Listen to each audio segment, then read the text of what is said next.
नमस्कार, न्यूज मराठी 24/7च्या बातमी महाराष्ट्राची मध्ये आपल्या सगळ्यांचं स्वागत। पाहूया महाराष्ट्रातील काही महत्त्वाच्या बातम्या। तालुक्याच्या पश्चिम विभाग संघर्ष समितीची दुसरी बैठक औंढ इथं झाली। आमदार बाबाजी काळे, पंचायत समितीचे पदाधिकारी, जिल्हा परिषद सदस्य, आजी माजी सरपंच, महावितरणाचे अधिकारी आणि कर्मचारी आणि नागरिक मोठ्या संख्येने यावेळी उपस्थित होते। पश्चिम भागातील रस्त्यांच्या दुरवस्थेवरून नागरिकांनी सार्वजनिक बांधकाम विभागाच्या अधिकाऱ्यांना धारेवर धरलं। निधी उपलब्ध असतानाही रस्त्याची कामं रखडली का? रस्ते खोदून कामं अपूर्ण का ठेवली आणि ठेकेदारांवर कारवाई का होत नाही असे सवाल उपस्थित करण्यात आले। नागरिकांचा संताप पाहून आमदार बाबाजी काळे यांनी अधिकाऱ्यांना सक्त ताकीद दिली। दरम्यान खासदार अमोल कोल्हे सलग 2 बैठकींना अनुपस्थित राहिल्यानं नागरिकांनी नाराजी व्यक्त केली।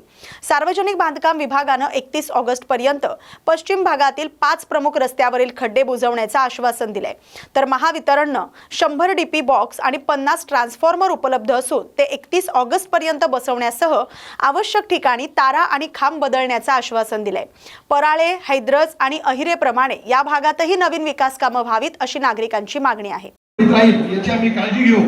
ज्या ठिकाणी ट्रान्सफॉर्मर झालेले नाहीये, ऐका सर्वांसाठी नाही, ज्या ठिकाणी वाडी वस्ती आहे, ज्या ठिकाणी किमान 50 कंझ्युमर आहेत घरगुतीचे, त्यांच्यासाठी ट्रान्सफॉर्मर उपलब्ध झालेले आहेत। 40 ते 50 ट्रान्सफॉर्मर आम्ही उपलब्ध केलेले आहेत, डिस्ट्रीब्युशन बॉक्स पण उपलब्ध केलेले आहे। त्यांचा आम्ही येत्या 15 दिवस ते महिनाभरात त्याचा देखभाल दुरुस्ती करून घेऊ।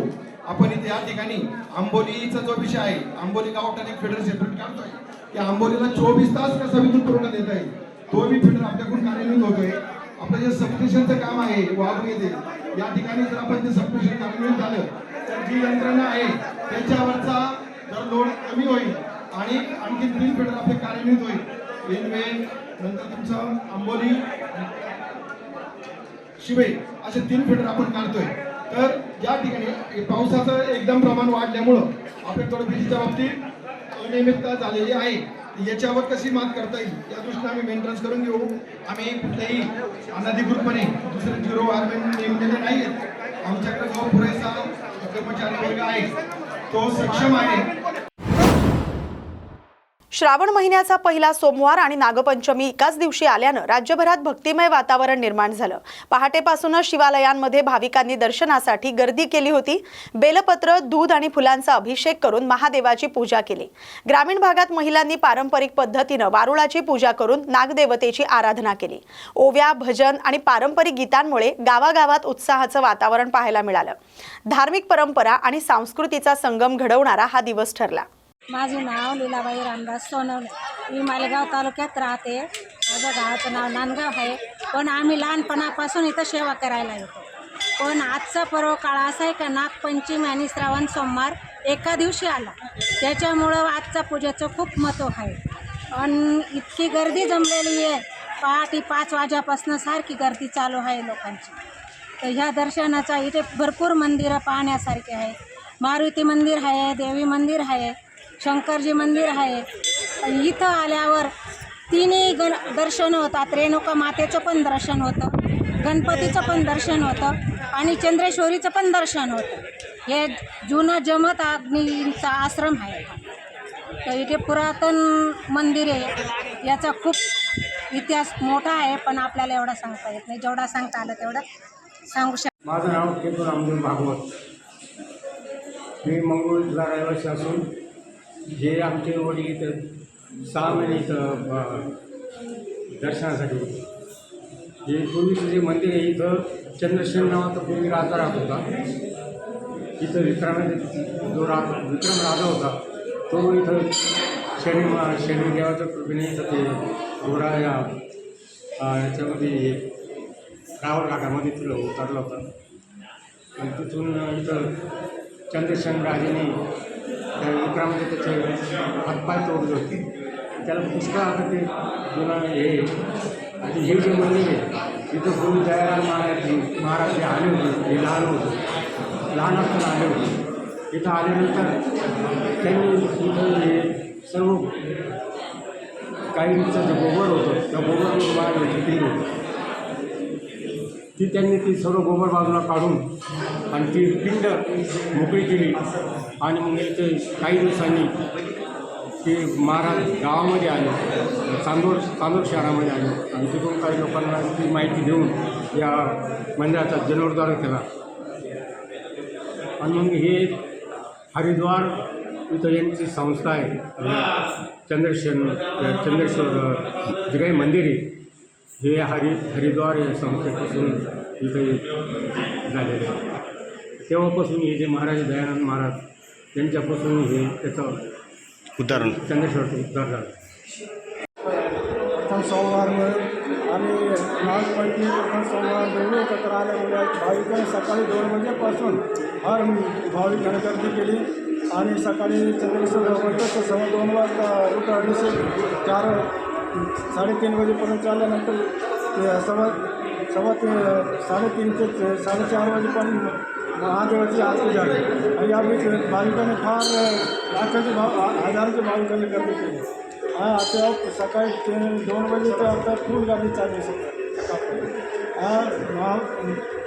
प्रथम सोमवार आणि नागपंचमीचा एक असा पवित्र योग झाला त्याच्यामुळे भाविकांनी आता त्या अधिकार हिंदू खाटीक समाजाच्या बैठकीत नूतन कार्यकारिणीची निवड करण्यात आली. समाजातील एकोपा बळकट करणं, युवक आणि विद्यार्थ्यांच्या प्रश्नांना प्राधान्य देणं, शैक्षणिक प्रगतीला चालना देणं आणि शासकीय योजनांचा लाभ समाज बांधवांपर्यंत पोहोचवण्याचा निर्धार यावेळी करण्यात आला. प्रभाकर विठ्ठल फिसके यांची तालुकाध्यक्षपदी तर आकाश संजय कांबळे यांची उपाध्यक्षपदी निवड झाली. आदर्श अमर कोथिंबिरे सचिव, सतीश बंडू कांबळे कॅशियर, देविदास बुये कोषाध्यक्ष आणि अमर शंकरराव कांबळे सहकोषाध्यक्ष झालेत. कार्यकारिणी सदस्य म्हणून प्रशांत घोडके, आकाश सुनील कांबळे, योगेश घोडके, अभिषेक टेम्पो, राहुल थोरात आणि गणेश कांबळे यांची निवड झाली. दरम्यान किशोर कांबळे यांची जिल्हाध्यक्षपदी निवड करण्यात आली. संघटन, शिक्षण आणि सामाजिक एकोपा या त्रिसूत्रीच्या माध्यमातून समाजाच्या सर्वांगीण विकासासाठी काम करण्याचा निर्धार नूतन कार्यकारिणीने व्यक्त केलाय. वाशिम जिल्ह्यातील बार, रेस्टॉरंट, दारूची दुकानं यांना महापुरुष छत्रपती शिवाजी महाराज, राजमाता जिजाऊ, महात्मा फुले आणि डॉक्टर बाबासाहेब आंबेडकर या महान आदर्श थोर पुरुषांच्या नावानं सुरू असलेले बार, रेस्टॉरंट, दारूची दुकानं यांना महापुरुषांचं नाव वापरू नका. याच महापुरुषांनी समाजाला आदर्श घडवण्यासाठी पूर्ण आयुष्य खर्च केलंय. तर जे लोक हे नावं वापरतायत ते तात्काळ नावं काढून टाकण्यात यावी आणि जर असं केलं नाही तर कारवाई करण्यात यावी असं निवेदन शिवव्याख्याते गोपाल भिसडे यांनी जिल्हाधिकारी, पोलीस अधीक्षक, दारूबंदी विभाग यांना निवेदन दिले. आम्ही आमच्या मागण्या नमूद केल्या की वाशिम जिल्ह्यामध्ये जेवढे काही वाईन बार आहेत, ज्या काही वाईन बारला शिव फुले, होळकर, शाहू आंबेडकर यांचे नाव, महापुरुषांचे नाव आहे, हे नाव तात्काळ काढण्यात यावे अशा पद्धतीचे निवेदन आम्ही जिल्हा प्रशासनाला सादर केले. परंतु यावर पाहिजे तसा सकारात्मक प्रतिसाद आजपर्यंत आम्हाला संबंधित कार्यालयाकडून प्राप्त झालेला नाही. माझी राज्य उत्पादन शुल्क वाशिम तसेच वाशिम जिल्हाधिकारी साहेब, पोलीस अधीक्षक वाशिम साहेबांना नम्र विनंती आहे की येत्या 8 दिवसात जर या नावावरती कारवाई केली नाही तर वाशिम जिल्ह्यातील नव्हे तर महाराष्ट्रातील सर्व शिवभक्तासह आम्ही वाशिम जिल्हाधिकारी कार्यालयासमोर तसेच राज्य उत्पादन शुल्क ऑफिस समोर ठिय्या आंदोलन केल्याशिवाय राहणार नाही. ही एक चेतावणी, एक अल्टिमेट संपूर्ण शिवभक्तांच्या, शिवमावळ्यांच्या वतीनं मी आपणास देऊ इच्छितो. वाशिम जिल्ह्यामध्ये आजपर्यंत जेवढे काही वाईन बार आहेत, ज्या वाईन बारला छत्रपती वाईन बार असेल, मराठा वाईन बार असेल, या नावावरती आक्षेप आमचा आहे. खरं तर आजपर्यंत अनेक वाशिम जिल्ह्यामध्ये वाईन बार आहेत. या वाईन बारच्या फलकावरती छत्रपती शिवाजी महाराजांचे फोटो आहेत. अक्षरशः वाईन बार आहेत, वाईन बारमध्ये धाबा आहेत. अक्षरशः ज्या छत्रपती शिवाजी महाराजांनी आपल्या आयुष्यामध्ये सुपारीच्या खंडाचे व्यसन केलं नाही, आज त्यांचेच नावं धाब्याला देऊन सुद्धा त्या ठिकाणी खुले आम दारू विक्रीचा धंदा किंवा अनेक अवैध धंदे चालू असतात. आम्हाला त्या नावाची हरकत आहे. कोणत्याही वाईन बारमध्ये छत्रपती शिवाजी महाराज किंवा महापुरुषांच्या कोणत्याही नावानं जर बार असेल, त्या बारामध्ये जर छत्रपती शिवाजी महाराजांची जर मूर्ती असेल तर ती मूर्ती सुद्धा तात्काळ हटली पाहिजे, ही आमची प्रमुख मागणी आहे. येत्या 8 दिवसात जर वाशिम राज्य उत्पादन शुल्क तसेच जिल्हाधिकारी साहेबांनी यावर जर ठोस भूमिका घेतली नाही तर लवकरच वाशिम राज्य उत्पादन शुल्क तसेच जिल्हाधिकारी साहेबांच्या कार्यालयासमोर आम्ही ठिय्या आंदोलन करणार आहोत, याची नोंद जिल्हा प्रशासनानं घ्यावी. धन्यवाद. जय जिजाऊ, जय शिवराय, जय शंभूराज. तब्बल 2.25 वर्षांपासून पालकमंत्री पदापासून वंचित असलेल्या रायगड जिल्ह्याला अखेर पालकमंत्री मिळाले. भरत गोगावले यांना पालकमंत्री पदाची जबाबदारी देण्यात आली. त्यामुळे शिवसेनेचे संदीप ठाकूर आणि शिवसैनिकांनी पेण नगर परिषदेसमोर फटाके वाजवून आणि पेढे वाटून आनंद साजरा केलाय. याबाबत प्रतिक्रिया देताना संदीप ठाकूर म्हणाले की आज समस्त महाराष्ट्रासाठी आणि विशेषतः रायगड जिल्ह्यासाठी हा जल्लोषाचा दिवस आहे. गेल्या अनेक महिन्यांपासून आम्ही पालकमंत्री पदापासून वंचित होतो. हा शिवसेनेचा विजयाचा दिवस आहे. येणारा काळ शिवसेनेसाठी भगवामय असेल. गोगावले साहेबांच्या मार्फत रायगड जिल्ह्यामध्ये विकासाची नवी धारा नक्कीच वाहेल. बोलतात ते करतील असा विश्वास आहे. येणाऱ्या काळात महायुतीचे नेते एकनाथ शिंदे यांच्या नेतृत्वाखाली पालकमंत्री भरत गोगावले आणि दमदार आमदार शेठ महेंद्र दळवी यांच्या नेतृत्वाखाली रायगड जिल्ह्यात विकासाची गती वाढेल. आमचा शिवसेनेचा भगवा नक्कीच फडकल्याशिवाय राहणार नाही असं ते म्हणालेत. पालकमंत्री पदाची घोषणा होताच पेण शहरात शिवसेना कार्यकर्त्यांनी एकच आनंद साजरा केलाय. हा फक्त रायगड जिल्ह्यासाठी समस्त महाराष्ट्राचे जल्लोषाचा दिवस आहे. कारण तब्बल 2.25 वर्ष भरतशेठ गोगावले यांना पालकमंत्री पदापासून वंचित ठेवण्यात आलं. पण हा शिवसेनेचा विजयाचा दिवस आहे. कारण गेल्या अनेक महिने अनेक वर्षे आम्ही पालकमंत्री पदापासून वंचित होतो आणि येणारा काळ हा शिवसेनेसाठी भगवामय असेल. आणि भरतशेठ गोगावले यांच्या मार्फत रायगड जिल्ह्यामध्ये विकासाची धारा ही नक्कीच, कारण बरेच काही धुरंधर बोलतात पण ते चुचुंदर असतील. कारण येणाऱ्या काळामध्ये महाधुरंधर आमचे भरतशेठ गोगावले साहेब असतील एवढं नक्कीच. आणि आमचे नेते, मुख्य नेते एकनाथजी शिंदे साहेब यांच्या नेतृत्वाखाली पालकमंत्री म्हणून भरतशेठ गोगावले साहेब आणि दमदार आमदार महेंद्रशेठ दळवी साहेब यांच्या नेतृत्वाखाली रायगड जिल्ह्यामध्ये एक यशाची नांदी असेल आणि आमचा शिवसेनेचा भगवा हा फडकल्याशिवाय राहणार नाही एवढं नक्कीच. माजी मुख्यमंत्री दिवंगत सुधाकरराव नाईक यांच्या जयंतीनिमित्त 21 ऑगस्ट रोजी जलसंधारण दिन राज्यभर साजरा करण्यात येणार आहे. या निमित्त सर्व जिल्ह्यात महावॉकेथॉन वॉक फॉर वॉटर आयोजित करण्यात आले. नागरिकांनी सहभागी व्हावं असं आवाहन मंत्री संजय राठोड यांनी केलंय. Save soil, save water, secure tomorrow ही उपक्रमाची थीम आहे. जास्तीत जास्त 3 किलोमीटर चालणं आणि जलसंधारणाची शपथ घेणं असं हे स्वरूप आहे. 15 ते 21 ऑगस्ट दरम्यान जलसंधारण सप्ताह आणि 15 ऑगस्ट ते 26 जानेवारी दरम्यान जलसंधारण अभियान राबवलं जाते.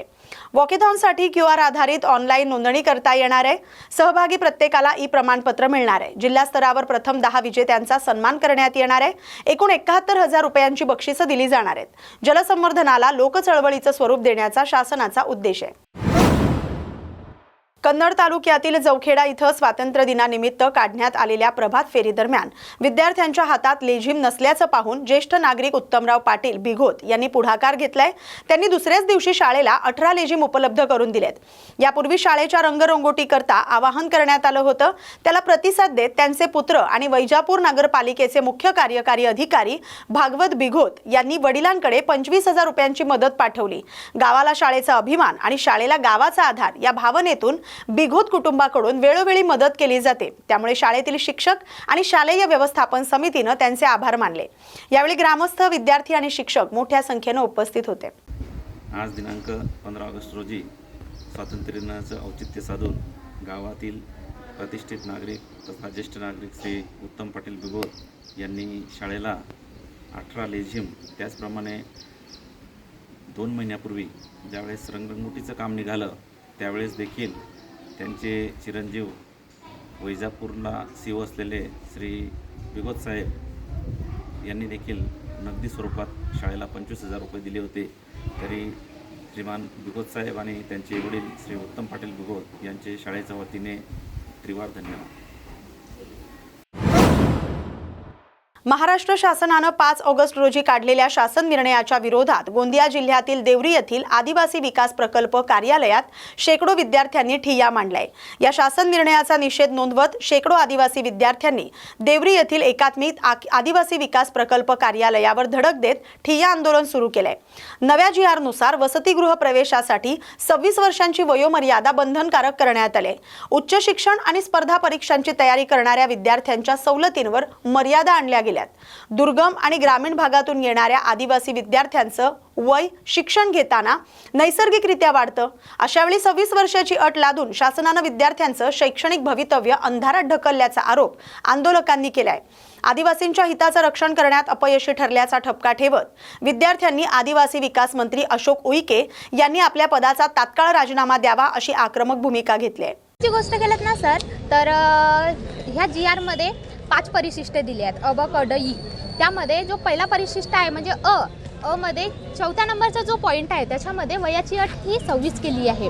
26 वर्षाची म्हणजे 26 अट केली आहे. मान्य करतो 26 केली आहे, तर का 26 वर्षामध्ये जर 25-26 वर्षामध्ये का आमची आर्थिक परिस्थिती का बदलून जाते का, जी आम्हाला ही अट लादण्यात आली. बघा, शिक्षणाची ही वयोमर्यादा नाही आहे, मग वसतिगृहाच्या प्रवेशासाठी का म्हणून ही 26 वर्ष ही अट लादण्यात आली. त्याचप्रकारे अनेक प्रकारच्या अशा अटी आणि नियम लादण्यात आले आहे. त्यामध्ये आहे की चढत्या क्रमानुसार यांचा अभ्यासक्रम पाहिजे, चढत्या क्रमानुसार अभ्यासक्रम पाहिजे. बघा, नाही म्हणलं तरी संविधानाने आपल्याला प्रत्येक क्षेत्रामध्ये म्हणजे कोणत्याही स्ट्रीममधून एज्युकेशन घेण्याची परवानगी दिली आहे. तो अधिकार तर सर्वांनाच आहे.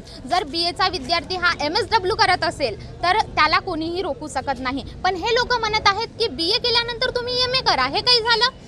त्यानंतर यांनी अजून एक अट तिथं लादली आहे की 15 किलोमीटरच्या आतमध्ये जर तुमचं गाव येत असेल तर तुम्हाला ॲडमिशन मिळणार नाही. बघा, आज आपण सर्व नाही म्हणलं तरी ग्रामीण क्षेत्रातले विद्यार्थ्याची गोष्ट केलं तर कोपच्यामध्ये गावं राहतात. कोपच्यातील गावांना जाण्यासाठी सोयी नसते. बघा, जर बसेस अवेलेबल राहते तर मान्य केलं असतं की तुम्ही हे करता म्हणून, पण आमचे गाव कोपच्यात आहे. जर आम्हाला येण्या जाण्यालाच 50-100 रुपये एका दिवसाचा खर्च येत असेल, जाण्याचे 50 आणि येण्याचे 50, तर बघा, आमचे आई बाबा हे शेतमजुरी करून आमचं पालनपोषण करतात. जर ते पूर्ण आपली इन्कम जाण्या येण्यामध्येच खर्च करतील तर त्यांना काय परवडेल, ते आम्हाला पोचतील कसं काय. म्हणूनच या कारणास्तव आम्ही सर्व इथं धरणेवर बसले आहोत आणि आमची एकच मागणी आहे की हा GR रद्द झालाच पाहिजे, म्हणजे झालाच पाहिजे. एकच जीत, GR रद्द केल्याशिवाय आम्ही इथून हलणार नाही. आणि आदिवासी विकास मंत्र्याला असे आवाहन करतो, जोपर्यंत ते इस्तीफा देणार नाही तोपर्यंत आम्ही शांत बसणार नाही, म्हणजे बसणार नाही. आज एकात्मिक आदिवासी विकास प्रकल्प कार्यालय जो देवरी आहे, आज या कार्यालयाच्या समोर आज आम्ही ठामपणे एक आंदोलन उभा केलेलं आहे. आणि या आंदोलनामध्ये गोंदिया जिल्ह्यातील आदिवासी विकास प्रकल्प कार्यालय आहे त्या ठिकाणचे म्हणजे जेवढेही वसतिगृह येतात त्या सर्वच वसतिगृहाचे विद्यार्थी या ठिकाणी आलेले आहेत. तर आमची मेन मुद्दा म्हणजे मागणी अशी आहे की 5 ऑगस्ट 2026 रोजी जो आदिवासींच्या विरोधामध्ये जो GR निघालेला आहे, तो या GRमध्ये असं तरतूद केलेलं आहे की 23 तरतुदी आहेत, पण त्याच्यामध्ये शिक्षणाचा अभाव म्हणजे खूप नुकसान आहे विद्यार्थ्यांचा. त्याच्यामध्ये वेगवेगळ्या अटी आहेत जेणेकरून विद्यार्थ्यांना वसतिगृहाची प्रवेशाची क्षमता आहे ती फक्त 26 वर्ष, आणि 26 वर्षामध्ये कोणत्या विद्यार्थ्याचे शिक्षण पूर्ण होत नाही. तर त्यालाच सुधारित GR 14 ऑगस्टचा आहे, तर त्यामध्ये म्हटलेलं आहे की 30 वर्ष.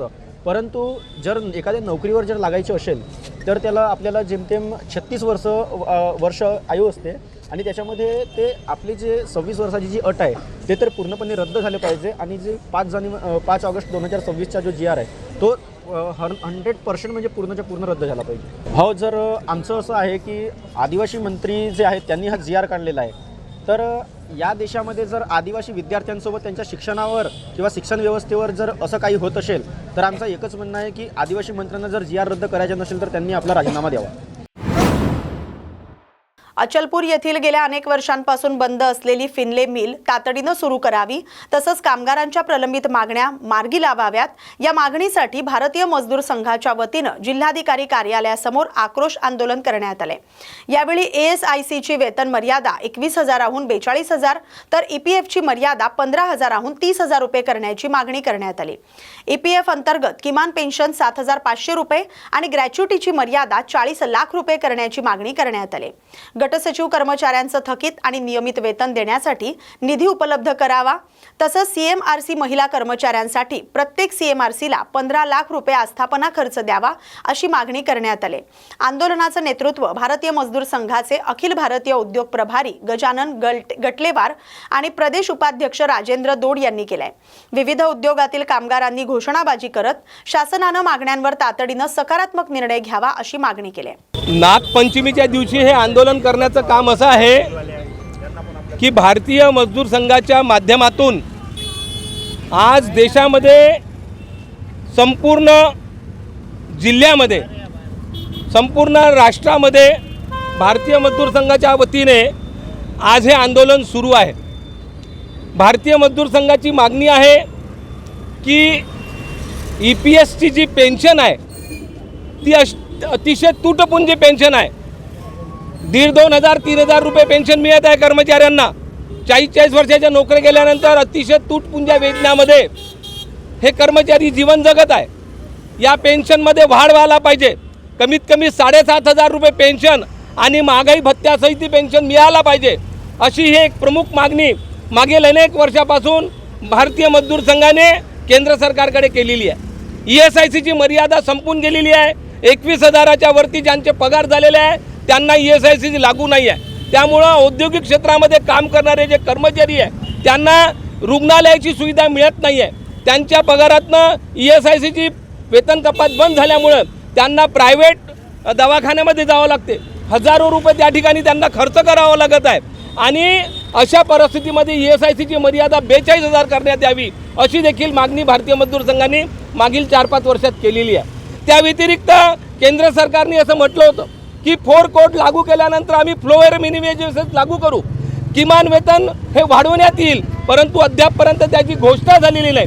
30,000 किमान वेतन मिळाला पाहिजे, अशी भारतीय मजदूर संघाची मागणी आहे. या अमरावती जिल्ह्यातली शान असलेलं, आपल्या विदर्भाची शान असलेलं अचलपूर जिल्ह्यातील जे फिनले मिल आहे, हे फिनले मिल मागील अनेक वर्षापासून बंद आहे. कोविड काळापासून हे फिनले मिल बंद असल्यामुळे हजारो कामगार बेरोजगार झाले आहेत. त्यांचे कुटुंब उद्ध्वस्त झालेले आहे. अनेक कर्मचाऱ्यांनी आत्महत्या केलेल्या आहे. त्या कर्मचाऱ्यांना अतिशय तुटपुंज वेतन 2,000-5,000 रुपये देऊन त्यांना समजवण्याचा मागण्या जर पूर्ण पुढे झाल्या नाही तर आंदोलन अजून तीव्र करण्यात येईल, बेमुदत आंदोलन करण्यात येईल. या ठिकाणी फिनरे मिलच्या कर्मचाऱ्यांना न्याय मिळाला पाहिजे.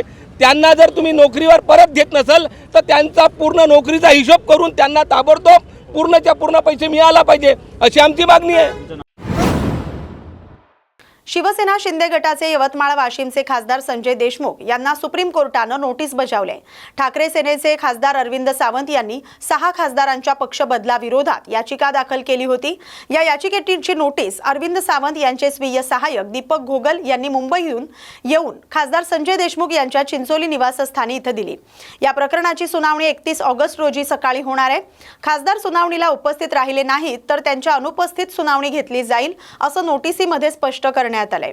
जून महिन्यात संजय देशमुख यांच्यासह 6 खासदारांनी ठाकरे सेनेची साथ सोडून शिवसेना शिंदे गटात प्रवेश केला होता. मात्र या संदर्भात खासदार संजय देशमुख यांच्याशी भ्रमणध्वनीद्वारे संपर्क साधला असता त्यांनी कोणताही प्रतिसाद दिला नाही. त्यानंतर ही याचिका दाखल करण्यात आली. आम्ही हे नुकतेच 6 बंडखोर खासदार शिवसेना उद्धव बाळासाहेब ठाकरे पक्ष सोडून शिंदे गटामध्ये विलीन झाले. त्यांना लोकसभेचे अध्यक्ष माननीय ओम बिर्ला यांनी मान्यता दिली, ती चुकीची आहे आणि त्याच्या विरोधात आम्ही सर्वोच्च न्यायालयात याचिका दाखल केलेली आहे. लोकसभा अध्यक्ष व हे 6 बंडखोर खासदार ह्या 7 लोकांनी येत्या 31 ऑगस्टला सर्वोच्च न्यायालयामध्ये आपलं म्हणणं मांडण्यासाठी ही नोटीस होती, ती आम्ही त्यांना सुपूर्द केलेली आहे त्यांच्या कार्यालयात. आम्ही हे नुकतेच 6 बंडखोर खासदार शिवसेना उद्धव बाळासाहेब ठाकरे पक्ष सोडून शिंदे गटामध्ये विलीन झाले. त्यांना लोकसभेचे अध्यक्ष माननीय ओम बिर्ला यांनी मान्यता दिली, ती चुकीची आहे आणि त्याच्या विरोधात आम्ही सर्वोच्च न्यायालयात याचिका दाखल केलेली आहे. लोकसभा अध्यक्ष व हे 6 बंडखोर खासदार ह्या 7 लोकांनी येत्या 31 ऑगस्टला सर्वोच्च न्यायालयामध्ये आपलं म्हणणं मांडण्यासाठी ही नोटीस होती, ती आम्ही त्यांना सुपूर्द केलेली आहे त्यांच्या कार्यालयात. पाझर तलावासाठी भूसंपादन प्रकरणात शासनातर्फे मोबदला मिळाला नसल्यानं एका न्यायप्रविष्ट प्रकरणाला वेगळं वळण मिळालंय. प्रशासकीय यंत्रणेवर नामुष्की ओढावल्याचं पाहायला मिळालंय. न्यायालयाच्या निकालानुसार बुलडाण्यात चक्क जलसंधारण अधिकारी अमोल मुंढे यांचं प्रशासकीय वाहन जप्त करण्यात आलंय. पीडित शेतकरी त्यांच्या वकिलासह जलसंधारण अधिकारी कार्यालयात धडकले होते. मोताळा तालुक्यातील गोतमारा कोऱ्हाळा शिवारात पाझर तलावाच्या निर्मितीसाठी 2009 मध्ये अनेक शेतकऱ्यांची जमीन संपादित करण्यात आली होती, परंतु शासनातर्फे संबंधित शेतकऱ्यांना मोबदला मिळाला नसल्यानं त्यांनी मलकापूर दिवाणी न्यायालयात दावा दाखल केला होता. या संदर्भात न्यायालयानं 2023 मध्ये निकाल देत बुलढाणा जिल्हाधिकारी, लघु सिंचन अधिकारी आणि विशेष भूसंपादन अधिकारी कार्यालयाला 5,58,010 रुपये अदा करण्याचे आदेश दिले होते. परंतु 1 वर्षाहून अधिक काळ उलटूनही पीडित शेतकऱ्याला मोबदला मिळाला नसल्यानं न्यायालयानं कडक भूमिका घेत जलसंधारण अधिकाऱ्यांचे प्रशासकीय वाहन जप्त करण्यात आले. मागील 1 महिन्यापूर्वी त्यांची खुर्ची देखील जप्त करण्यात आली होती. न्यायालय वरिष्ठ स्तर मलकापूर येथे केसेस या पेंडिंग असून त्या दरखास्तीच्या आहेत. त्यामध्ये जिल्हा जलसंधारण अधिकारी यांनी त्यामध्ये पेमेंट रक्कम भराव्यास पाहिजे होती, पण ती त्यांनी भरलेली नसून याआधी त्यांची खुर्चीसुद्धा जप्त झालेली आहे. तरी आज रोजी आम्ही त्यांची जी शासनाची गाडी आहे ती जप्त करण्याची कारवाई करत आहोत. त्यामुळे त्यांनी लवकरात लवकर या शेतकऱ्यांचे पैसे भरावे ही विनंती आहे त्यांना. नेमका प्रकरण काय आहे? प्रकरण मोजे गोटपारा येथील पाझर तलावामध्ये यांच्या शेतकऱ्यांच्या जमिनी गेलेल्या असून त्यांचा रखडलेला मोबदला आहे आणि दिवाळी न्यायालयाचा आदेश असल्यामुळे त्यांनी ही रक्कम भराव्यास पाहिजे होती, परंतु भरली नसल्यामुळे आज रोजी आम्ही त्यांची ही गाडी जप्त करत आहे. त्यांनी लवकरच रक्कम ही जवळपास 3 ते 4 करोडपर्यंत आहे. सर्व शेतकऱ्यांवर राहिले जवळपास 4 कोटीची रक्कम आहे. रक्कम ही फार मोठ्या प्रमाणात असल्यामुळे त्यांनी त्वरित ती जमा करण्यात यावी आणि या शेतकऱ्यांचं नुकसान करू नये ही शासनाची आमची विनंती आहे. किती शेतकऱ्यांची जमीन गेलेली आहे? ही जवळपास 15 ते 20 शेतकऱ्यांच्या जमिनी गेलेल्या आहेत या आणि जवळपास 2008-09 पासून हे प्रकरण प्रलंबित आहे आणि आज रोजी त्याला जवळपास 25 ते 27 वर्ष होत आहे. कॅगच्या अहवालानंतर रेल्वे प्रशासनानं देशभरातील रेल्वे स्थानकांवरील पिण्याच्या पाण्याच्या गुणवत्तेची तपासणी करण्याचे आदेश दिलेत. 2019-20 ते 2023-24 या कालावधीतील तपासण्यांच्या आधारे कॅगचा अहवाल तयार करण्यात आलाय. मुंबईतील छत्रपती शिवाजी महाराज टर्मिनससह काही स्थानकांवरील पाण्याच्या गुणवत्तेवर प्रश्न उपस्थित झालेत. त्यानंतर देशातील प्रवाशांना पिण्याचं पाणी उपलब्ध असलेल्या सुमारे 20,000 स्थानकांचा आढावा घेण्यात येणार आहे. पाण्याच्या स्रोतापासून ते प्रवाशांना पाणी मिळेपर्यंतच्या प्रत्येक टप्प्यावर तपासणी केली जाणार आहे. पाण्याच्या टाक्यांचीही नियमित तपासणी आणि आवश्यकतेनुसार दुरुस्ती किंवा नूतनीकरण केलं जाणार आहे. तपासणीत ई कोलाई सोबतच TDS, pH आणि इतर हानिकारक बॅक्टेरियांचीही चाचणी केली जाणार आहे. प्रवाशांच्या आरोग्याच्या दृष्टीनं संपूर्ण पाणी पुरवठा व्यवस्थेचा आढावा घेण्याचं काम मध्य रेल्वेकडून सुरू करण्यात आले. या बातमीसोबतच बातमी महाराष्ट्राची मध्ये वेळ झाली आता इथेच थांबण्याची. अशाच महत्त्वाच्या बातम्यांसाठी पाहत राहा न्यूज मराठी 24/7. नवा भारत, नवा विचार.